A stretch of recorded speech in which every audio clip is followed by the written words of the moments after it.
രചന SMC, അവതരണം ഷാഹുൽ മലയിൽ, editing Shereej Poonoor. Niranjana ഇന്നലെ ഹോസ്പിറ്റലിൽ ജോയിൻ ചെയ്യുന്ന ദിവസം രേഷ്മ ചോദിച്ചു. അതെ, ഇന്നാണ്. നിരഞ്ജന കൂട്ടുകാർക്ക് മറുപടി നൽകി. അടുത്തുള്ള മെഡിക്കൽ സ്റ്റോറിൽ 1 വർഷമായി ജോലി ചെയ്യുന്ന രേഷ്മ നിരഞ്ജനയുടെ ഏറ്റവും അടുത്ത സുഹൃത്താണ്. എടി, ഇന്ന് നല്ല മഴക്കുള്ള കോളുണ്ടല്ലോ. അതെ, രാവിലെ തന്നെ മഴയാണെന്ന് തോന്നുന്നു. ഇരുവരും നിരഞ്ജനയുടെ ബൈക്കിൽ ഹോസ്പിറ്റൽ ലക്ഷ്യമാക്കി യാത്ര തുടങ്ങി. ഹോസ്പിറ്റലിനടുത്തുള്ള കവലയിൽ ആൾക്കൂട്ടം കണ്ടപ്പോൾ അവർ ബൈക്ക് നിർത്തി. ആളുകൾക്കിടയിലൂടെ നോക്കിയപ്പോൾ വ്യക്തമല്ലാത്തൊരു അടിപിടി കാണാമായിരുന്നു. ബൈക്ക് ഒരു വശത്ത് പാർക്ക് ചെയ്ത് അവരവിടേക്ക് ചെന്നു.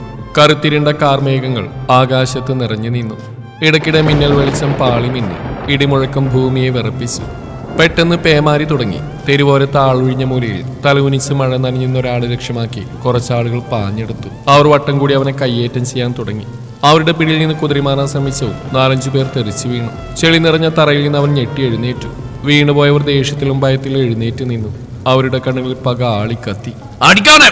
കൂട്ടത്തിൽ ഒരാൾ അലറി. നിനക്കൊന്നും എന്നെ അറിയില്ല, അവൻ കനത്ത ശബ്ദത്തിൽ പറഞ്ഞു. ഇടത് കൈകൊണ്ട് നെറ്റിയിലെ മഴത്തുള്ളികൾ തുടച്ചു മാറ്റി. നനഞ്ഞ മുടികളിൽ നിന്ന് വെള്ളം അവന്റെ താടിയിലൂടെ ഒലിച്ചിറങ്ങി. അവന്റെ മുഖം കനത്തു. കണ്ണുകളിൽ രക്തവർണ്ണമായി. മുണ്ട് മടക്കി കുത്തി. അവൻ പോരാട്ടത്തിന് തയ്യാറായി.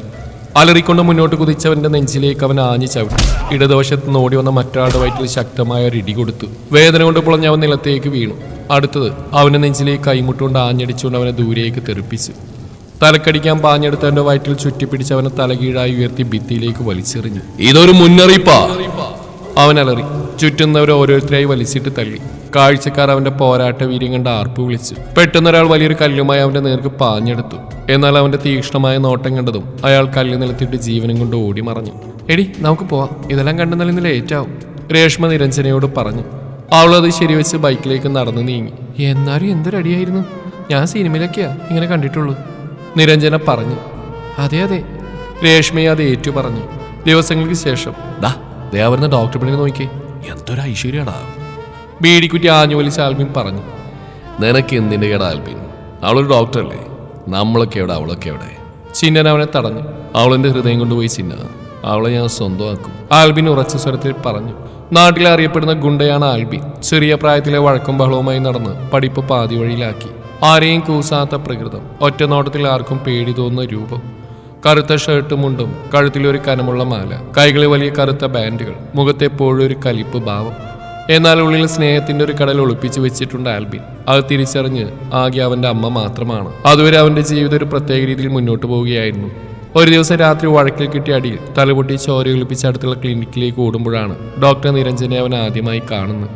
വെള്ളക്കോട്ടിട്ട് ശാന്തമായ മുഖത്തോടെ ഒരു മാലാഖയെപ്പോലെ അവൾ അവന്റെ മുറിവിൽ മരുന്ന് വെച്ച് പിടിപ്പിക്കുമ്പോൾ ആദ്യമായി അവന്റെ ഉള്ളിൽ ഒരു പ്രണയം മുട്ടിട്ടു. നിരഞ്ജന പുതുതായി നാട്ടിൽ വന്ന ഡോക്ടറാണ്. പഠനത്തിൽ മിടുക്കി, ആരോടും അധികം സംസാരിക്കാത്ത പ്രകൃതം. അവൾക്ക് ചുറ്റും ഒരു മായാലോകം തന്നെയുണ്ടെന്ന് ആൽബിന് തോന്നിയിട്ടുണ്ട്. ആരും ഇഷ്ടപ്പെടാത്തൊരു ഗുണ്ടയെ അവൾക്ക് എങ്ങനെ ഇഷ്ടപ്പെടാനാണ്? എന്നാലും അവളുടെ ചിരിയും സംസാരം അവനെ വല്ലാതെ ആകർഷിച്ചു. ആൽബിൻ ഇടയ്ക്കിടെ ഓരോ കാരണം പറഞ്ഞ് ക്ലിനിക്കിൽ പോകും. ചിലപ്പോൾ തലവേദന, മറ്റു ചിലപ്പോൾ ചെറിയൊരു മുറിവ്. നിരഞ്ജന അതൊക്കെ ചിരിച്ചുകൊണ്ട് ചികിത്സിക്കും. അവൾക്ക് അവനോട് പേടിയുണ്ടായിരുന്നില്ല. അത് ആൽബിന് അത്ഭുതമായിരുന്നു. ഒരു ദിവസം ആൽബിൻ നേരിട്ട് നിരഞ്ജനയോട് കാര്യം പറഞ്ഞു. ഡോക്ടറെ, എനിക്ക് നിങ്ങളെ ഇഷ്ടമാണ്, ഒരുപാട് ഇഷ്ടം. നിരഞ്ജന ഞെട്ടിപ്പോയി. അവൾ അല്പനേരം ഒന്നും മിണ്ടിയില്ല. എനിക്കറിയാം ഞാൻ ആരാണെന്ന്. നിങ്ങളൊരു ഡോക്ടറാണ്, ഞാനൊരു ഗുണ്ടയും. എന്നാലും നിങ്ങളെ ഇഷ്ടപ്പെടാതിരിക്കാൻ എനിക്കാവുന്നില്ല, ആൽബിൻ തുടർന്നു. അല്പസമയം കഴിഞ്ഞ് നിരഞ്ജന പറഞ്ഞു. ഞാൻ ആരാണെന്ന് നിങ്ങളാരാണെന്ന് നിങ്ങൾക്ക് വ്യക്തമായിട്ട് അറിയാലോ, പിന്നെ എന്തിനെങ്കിലും സംസാരം? മിസ്റ്റർ, നിങ്ങളൊരു കാര്യം മനസ്സിലാക്കണം. നിങ്ങളെപ്പോലെ ഒരാൾ ഒരിക്കലും എനിക്ക് അംഗീകരിക്കാനാവില്ല. അതുകൊണ്ട് നിങ്ങളുടെ മനസ്സിലെ ആഗ്രഹം മറന്നേക്കൂ. ഞാൻ വിവാഹം കഴിക്കാൻ പോകുന്ന ആളെക്കുറിച്ച് എനിക്കൊരു ധാരണയുണ്ട്. എൻ്റെ സങ്കല്പത്തിലെ ആളെയല്ല നിങ്ങൾ, അതുകൊണ്ട് ക്ഷമിക്കണം. അല്പം ദേഷ്യത്തോടെ നിരഞ്ജന ക്ലിനിക്കിൽ നിന്ന് ഇറങ്ങിപ്പോയി. ആൽബിൻ നിരാശയോടെ തലതാഴ്ത്തി. ഇടയ്ക്കൊക്കെ ക്ലിനിക്കിൽ പോകുന്ന ആൽബിൻ പിന്നീട് ക്ലിനിക്കിൽ പോയില്ല. ഒരു ദിവസം നിരഞ്ജന ക്ലിനിക്കിൽ നിന്ന് വരുമ്പോൾ ചില സാമൂഹ്യ വിരുദ്ധരായ കുറച്ച് ഗുണ്ടകൾ അവിടെ കയ്യിൽ കയറി പിടിച്ച് ഭയന്നു പോയവൾ ഉറക്കെ നിലവിളിച്ചു. അപ്രതീക്ഷിതമായി ഇവിടെ നിന്നും ആൽബിൻ പാഞ്ഞെത്തി. അവളുടെ കയ്യിൽ പിടിച്ചവനോട് ആൽബിൻ പറഞ്ഞു. അതെ, അവളെ അങ്ങ് വിട്ടേക്ക് പിള്ളേരെ. ഇല്ലെങ്കിൽ താൻ എന്ത് ചെയ്യടാ?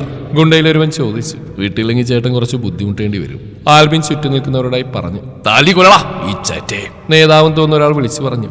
ഗുണ്ടകൾ ഓടിയെടുക്കാൻ നോക്കുമ്പോഴേക്കും ഷർട്ടിന് പിന്നിൽ നിന്നൊരു വടിവാൾ ആൽബിൻ ഉയർത്തി കണ്ടതും അവളുടെ കയ്യിൽ നിന്ന് കൈയച്ച് സാമൂഹ്യ വിരുദ്ധർ പേടിച്ച് ഓടിപ്പോയി.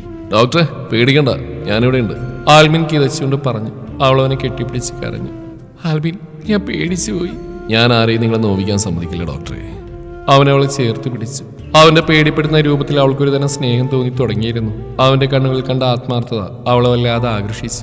അന്ന് രാത്രി നിരഞ്ജന ആൽബിന്റെ വീട്ടിലേക്ക് പോയി. അവന്റെ അമ്മയോട് കാര്യങ്ങൾ സംസാരിച്ചു. ആൽബിന്റെ മനസ്സിലെ നന്മ അവൾ തിരിച്ചറിഞ്ഞു. അവനൊരു നല്ല മനുഷ്യനാണെന്ന് അവൾക്ക് ഉറപ്പായി. പിറ്റേ ദിവസം നിരഞ്ജന ക്ലിനിക്കിൽ വരുമ്പോൾ ആൽബിൻ അവിടെ കാത്തിരിക്കുന്നുണ്ടായിരുന്നു. അവന്റെ മുഖത്തൊരു ചിരിയുണ്ടായിരുന്നു. ഡോക്ടറെ, എൻ്റെ ആൽബിൻ. അവൾ അവനെ ചേർത്ത് പിടിച്ച് പറഞ്ഞു, ഞാൻ നിങ്ങളെ ഇഷ്ടപ്പെടുന്നു ഒരുപാട്. ഞാനൊരു ഗുണ്ടയല്ലേ ഡോക്ടറെ? അവന്റെ കണ്ണിൽ ചെറിയൊരു സങ്കടം. എനിക്ക് എൻ്റെ ഗുണ്ടയെ മതി, എൻ്റെ മാത്രം കലിപ്പും ഗുണ്ട. അവൾ ചിരിച്ചു. ആൽബിന്റെ കയ്യിൽ മൃദുവായി തഴുകി അവൾ പറഞ്ഞു, ഈ കൈകളിൽ എനിക്ക് സുരക്ഷിതത്വം തോന്നുന്നു, എൻ്റെ കലിപ്പൻ കാമുകൻ. അവളുടെ തല അവന്റെ നെഞ്ചിലേക്ക് ചാഞ്ഞപ്പോൾ അവന്റെ ജീവിതത്തിൽ ആദ്യമായ ഒരു പൂർണ്ണത അവൻ അനുഭവിച്ചറിഞ്ഞു. അവൾക്ക് വേണ്ടി ഇനി ഒരു പുതിയ ജീവിതം തുടങ്ങുമെന്ന് അവൻ തീരുമാനിച്ചു.